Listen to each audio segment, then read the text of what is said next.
कल्पना कीजिए, अगर अडानी अपने किसी विदेशी बंगले में पीएम मोदी के परिवार वालों का आदर सत्कार करते, पीएम मोदी के विदेशी दौरे के दौरान उन्हें अपने रिजॉर्ट में रुकवाते, तो कसम से कांग्रेस और उसकी चाटुकार मीडिया पूरा आसमान जमीन पर उठा लेती। लेकिन दुर्भाग्य से ऐसे शौक नेहरू गांधी परिवार ने पाले हुए थे और सत्ता में रहते हुए ऐसा किया भी। उनकी इन्हीं नवाबी शौक और अय्याशी से जुड़ा एक किस्सा आज हम आपको सुनाते हैं। एक नाम याद रख लीजिए, जयंती धर्म तेजा। कहा जाता है कि नेहरू और तेजा की दोस्ती इतनी गहरी थी कि तेजा की पत्नी नेहरू के गाल पर किस कर लिया करती थी। ऐसा हम नहीं, रिपोर्टों में हवाला दिया जाता है। और इस दोस्ती का कारण कुछ और नहीं बल्कि देश को लूटने के लिए नेहरू द्वारा दी गई छूट थी।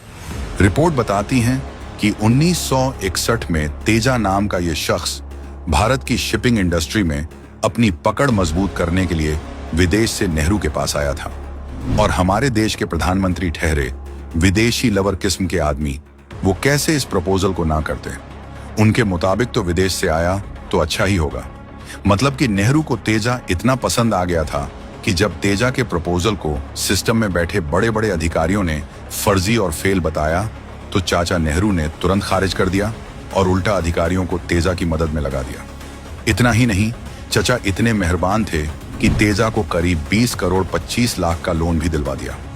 रिपोर्ट के मुताबिक भारत की शिपिंग इंडस्ट्री बढ़ाने के नाम पर तेजा जापान से जहाज खरीदता। लेकिन पता चला कि जयंती जिस जापानी कंपनी के साथ काम कर रहा था उसे पहली किश्त के बाद एक पैसा नहीं मिला था। लिहाजा कंपनी ने जयंती को जहाज देना बंद कर दिया। तेजा की कंपनी घाटे में जाने लगी। एक तरह कहिए तो भारत की शिपिंग इंडस्ट्री डूबने लगी थी।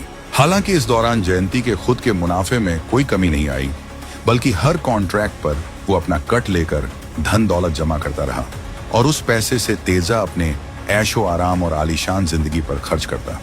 दिल्ली की महंगी पार्टियों से लेकर कांस के विला तक तेजा की कंपनी में काम करने वाले एक कर्मचारी के मुताबिक राजीव गांधी और संजय गांधी के लंदन में रुकने के लिए पूरा पैसा तेजा ने खर्च किया था।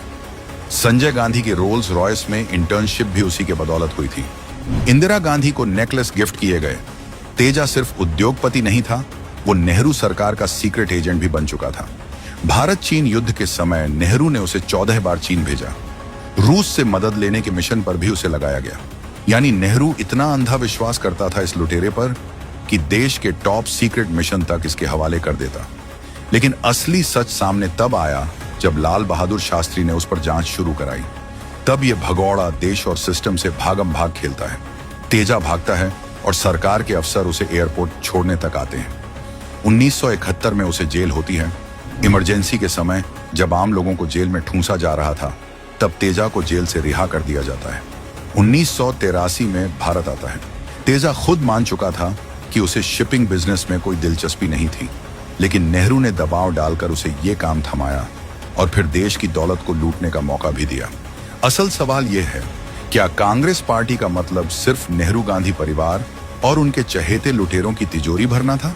जयंती तेजा की कहानी सबूत है कि कांग्रेस ने उद्योग, विदेश नीति और राष्ट्रीय सुरक्षा हर मोर्चे पर देश को बेचने का काम किया।